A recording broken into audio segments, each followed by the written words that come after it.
మాఘమాసంలో శుక్లపక్షంలో వచ్చే పంచమి తిథిని శ్రీ పంచమి లేదా వసంత పంచమి అనే పేర్లతో పిలుస్తారు. ఇది సరస్వతీదేవి పుట్టినరోజు.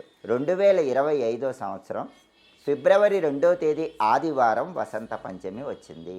ఆ రోజు సరస్వతీదేవి పుట్టినరోజు సందర్భంగా మీరు ఏ రంగంలో ఉన్నా సరే ఆ రంగంలో జనాకర్షణ బాగా పెరగాలంటే, ప్రజాకర్షణ పెరగాలంటే, మీ వాక్చాతుర్యంతో ఎదుటి వాళ్ళని ఆకట్టుకోవాలంటే, మీ మాటలతో ఎదుటి వాళ్ళని ఆకట్టుకొని మీరు అనుకున్న పనులన్నీ పూర్తి చేసుకోవాలంటే ఇంట్లో దీపం పెట్టి సరస్వతీదేవికి సంబంధించిన ఒక ప్రత్యేకమైన మంత్రాన్ని 21 సార్లు చదువుకోవాలి. ఆ మంత్రం ఏంటంటే ఓం వద వద వాగ్వాదిని స్వాహ.